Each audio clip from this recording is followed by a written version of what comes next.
Bismillahirrahmanirrahim. Assalamualaikum warahmatullahi wabarakatuh. Waalaikumsalam. Semuanya sudah siap mengikuti pelajaran pada pagi hari ini? Siap. Coba Mas Rizky duduknya benar, boleh? Kursinya benerin? Bisa? Terima kasih. Kabarnya baik semuanya? Baik. Alhamdulillah. Sebelum memulai pembelajaran pada pagi hari ini, mari kita berdoa bersama-sama. Boleh dipimpin Mas Nizar? Teman-teman semua, sebelum kita mulai pelajaran pada pagi hari ini, marilah kita berdoa bersama-sama. Bismillahirrahmanirrahim. Raditu billahi rabban wa bil islami dinan wa bi Muhammadin nabiyya wa rasulah. Rabbi zidni ilma warzuqni fahma. Amin. Tadi kalian perhatikan nggak bagaimana posisi kalian berdoa?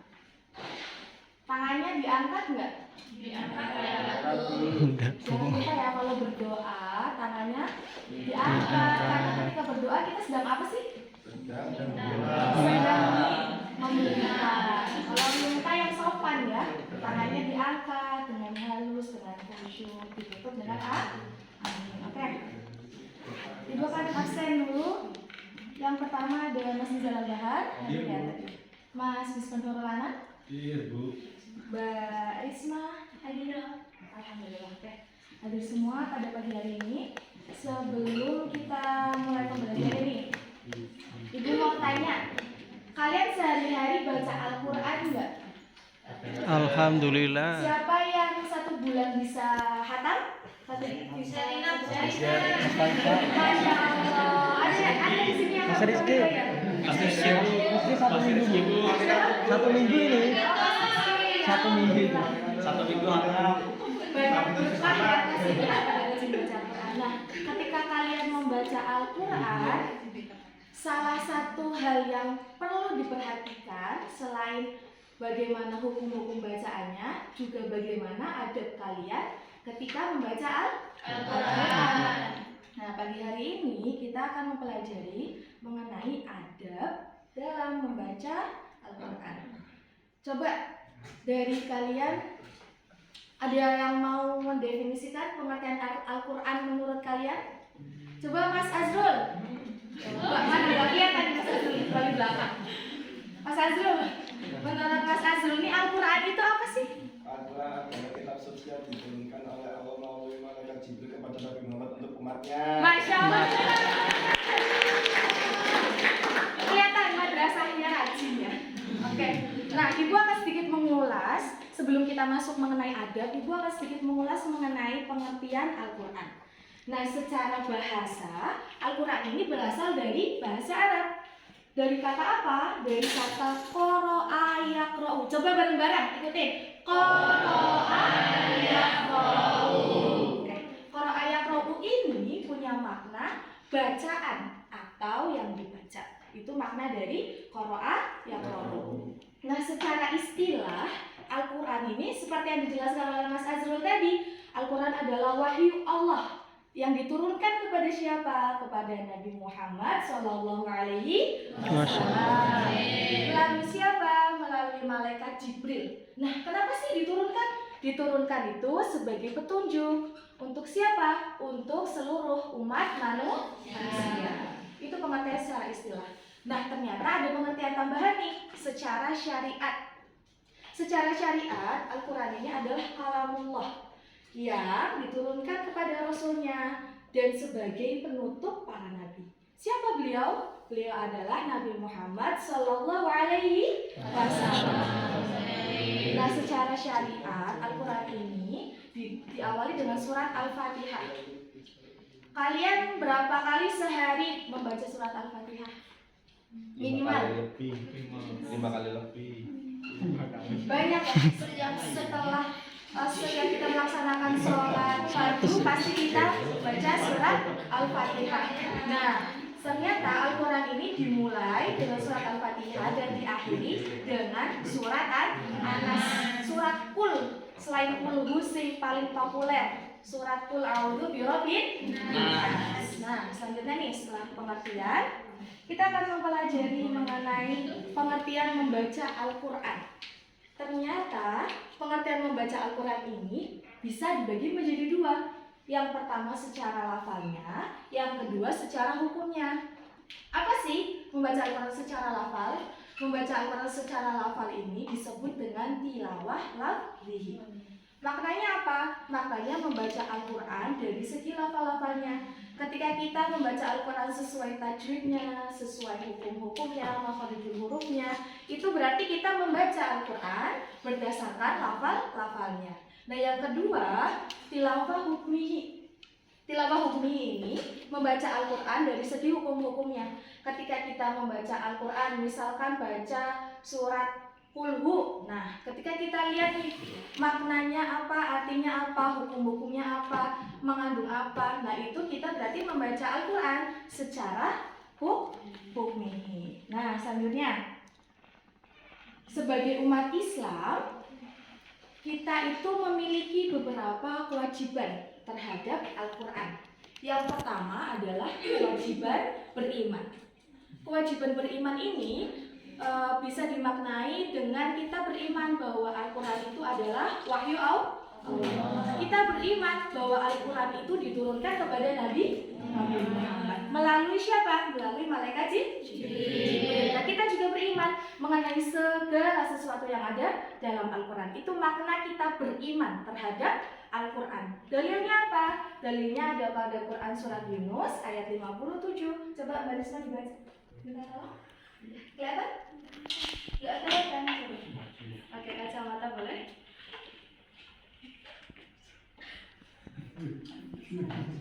Quran surat Yunus ayat 57. Bismillahirrahmanirrahim. Ya ayyuhan nas qad ja'akum mau'izatan min rabbikum wa shifaa'an lima fis suduri wa hudan wa rahmatan lil mu'minin. Artinya, hai manusia, sesungguhnya telah datang kepadamu pelajaran dari Tuhanmu dan penyembuh bagi penyakit-penyakit yang berada dalam dada dan petunjuk serta rahmat bagi orang-orang yang beriman. Alhamdulillah. Nah, bisa kita maknai nih dari ayat, salah satu ayat yang menjelaskan mengenai iman kepada Al-Quran. Ya ayyuhan nasu, hai manusia. Tadi Al-Quran ditujukan kepada siapa? Umat manusia. Ternyata diawali dengan ya ayyuhan nasu, hai manusia. Qad ja'atkum mau'izatun min rabbikum wa shifaa'un lima fis sudur. Nah, Al-Quran ini sesungguhnya datang kepadamu siapa? Umat manusia. Sebagai apa? Sebagai pelajaran. Dari siapa? Dari Tuhanmu. Mir rabbikum. Nah, wasyifaun juga sebagai penyembuh, sebagai obat. Obat untuk apa? Obat untuk segala penyakit yang ada dalam dada. Penyakit hati. Coba contohnya penyakit hati apa aja? Satu. Coba. Apa lagi? Sombong dan yang lain-lain. Banyak sekali penyakit dada. Nah, juga wahudau penyakit hati ya yang ada dalam dada. Masya Allah. Mas Azrul ini loh. Kelas 7 Mas Azrul. Dan petunjuk serta rahmat. Al-Quran ini sebagai pelajaran, petunjuk serta rahmat. Bagi siapa? Bagi orang-orang yang beriman. Allah janjikan ketika beriman kepada Al-Quran kita akan diberikan rahmat. Allah akan sayang kepada kita, ya enggak? Allah akan perhatian kepada kita ketika kita beriman kepada Al-Quran. Nah, kewajiban yang kedua ini adalah menjalankan perintah dan mendakwahkan. Ketika kita beriman, kita akan mau percaya terkait segala sesuatu yang ada dalam Al-Quran, baik itu perintah untuk menjalankan, perintah untuk menjauhi, perintah untuk melaksanakan, dan lain sebagainya. Nah, ketika kita sudah belajar mengenai segala perintah yang ada dalam Al-Quran, kita juga diwajibkan untuk mendakwahkan. Gak harus dakwah kayak ustadzah mumpuni ya, sing muter-muter. Tahu ustadzah mumpuni? Kan terkenal lucu ya. Nah, ustadzah mumpuni itu kan beliau mendakwahkan dari desa ke desa, dari kota ke kota. Kita gak harus seperti itu. Bisa dakwah dimulai dari diri sendiri. Kita ingatkan diri sendiri, oh bangun siang itu salah loh, harusnya bangun pagi subuhan. Itu kita ingatkan kepada diri kita, bisa dakwah dimulai dari diri sendiri. Ketika sudah dakwah dimulai dari diri sendiri, kita akan merembet nih dakwah kepada kakak-kakak kita, adik-adik kita, orang tua kita, keluarga besar sampai masyarakat kayak gitu. Nah, dalilnya apa untuk mendakwahkan apa yang ada dalam Al-Quran? Ada dalam hadis riwayat Bukhari. Itu salah ya, bukan firman Allah ya. Ada dalam hadis riwayat Bukhari nomor 3461. Bunyinya, "Balighu anni walau ayatan." Balighu anni, sampaikanlah dariku meskipun satu ayat. Sehari satu ayat nggak kerasa. Ternyata seumur hidup kita sudah mampu menjalankan perintah-perintah dalam Al-Quran. Nah, selanjutnya ketika kita tahu kewajiban-kewajiban, ternyata setelah kita mau melaksanakan kewajiban-kewajiban, kita akan mendapatkan keutamaan membaca dan mempelajari Al-Quran. Yang pertama, kita akan menjadi insan terbaik. Menurut siapa? Menurut Allah Subhanahu wa Ta'ala. Ada sebuah dalil yang berbunyi, khairun nas man ta'allama al-Qur'an wa'allamahu. Sebaik-baik manusia itu yang mau mempelajari dan mengamalkan apa yang ada dalam Al-Quran. Ketika kita mau mempelajari dan mengamalkan, kemudian kita mengajarkan, mendakwahkan, maka kita akan dianggap sebagai insan terbaik oleh Allah Subhanahu wa Ta'ala. Selanjutnya, yang kedua, kita akan mendapatkan syafaat pada hari kiamat. Mau nggak kalian pada hari kiamat itu ditolong oleh Al-Quran? Mau nggak? Mau kan? Nah, caranya supaya kita ditolong oleh Al-Quran pada hari kiamat nanti, kita wajib membaca dan mempelajari Al-Quran. Yang ketiga, kita akan memperoleh derajat yang tinggi. Ketika kita di hadapan Allah sudah dipandang sebagai insan terbaik, maka kita akan mendapatkan derajat yang tinggi di surga kelak. Amin. Allahumma amin. Ya Allah, amin. Nah, yang terakhir, keutamaannya adalah mampu melembutkan hati. Ketika kita mau belajar, mempelajari, mengajarkan, kita akan berhati-hati dalam bertindak tanduk. Kita misalkan mau ngobrol sama Mas Rizky, misalkan Mbak Risma mau ngobrol sama Mas Rizky.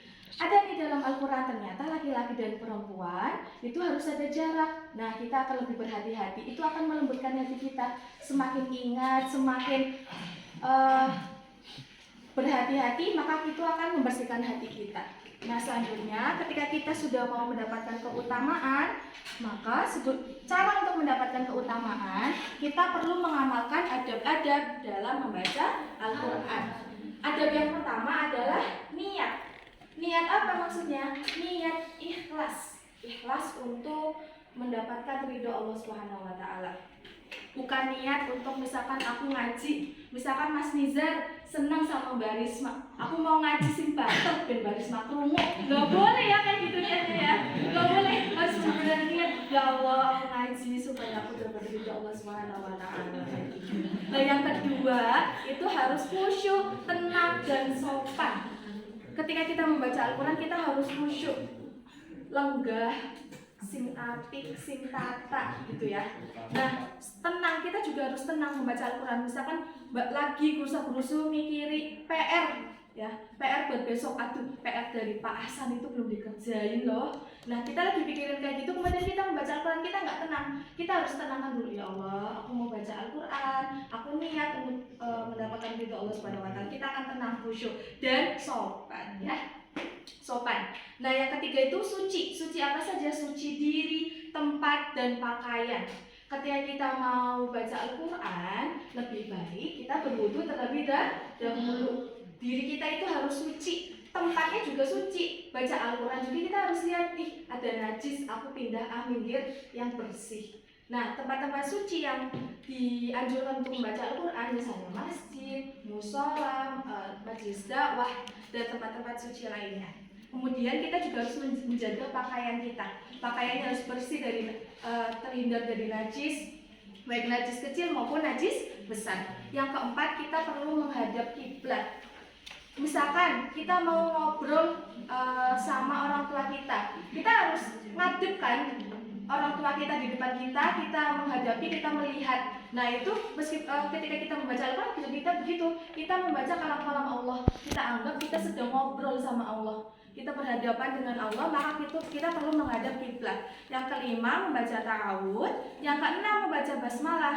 Yang ketujuh, kita membaca Al-Quran dengan pelan. Kayak tadi ya, misalkan Mas Nizar mau senang sama Mbak Risma, bacanya banter-banter, itu nggak boleh ya, harus pelan sesuai dengan tajwid dan tartil, tidak mengganggu. Pelan di sini juga bisa dimaknai tidak mengganggu sekeliling kita. Misalkan kita lagi sedang berada di masjid, kita mau baca Al-Quran, nah ternyata ada teman kita mau sholat, nah kita dianjurkan untuk memelankan bacaan kita, gitu ya, supaya tidak mengganggu orang-orang di sekeliling kita. Nah yang kesembilan ada dalam membaca Al-Quran adalah membaguskan suara. Boleh membaguskan suara, tapi dengan beberapa hal penting. Yang pertama, tidak boleh untuk pamer, tidak boleh untuk ujub membanggakan diri kita. Aduh, aku suaranya apik, aku pengen baca Quran sing banter, sing apik suaranya, itu nggak boleh ya. Balik kepada adab yang pertama, yaitu niat. Nah, selanjutnya nih, Ibu ada sebuah yel-yel dalam adab dalam membaca Al-Quran. Kalian tahu lagu Tanjung Perak Tepi Laut? Tahu? Nah, kita ikutin setelah Ibu bernyanyi, kalian ikutin ya. Niat khusyuk, tenang sopan, 1, 2. Niat khusyuk, tenang sopan, Suci diri, tempat pakaian, 2. suci diri, tempat pakaian, Bagus menghadap kiblat, ta'awud basmalah, 1, 2. terus menghadap kiblat, ta'awud basmalah, Pelan tartil dan baguskan suara. pelan tartil dan baguskan suara. Mari kita amalkan adab baca Al-Quran, 1, 2.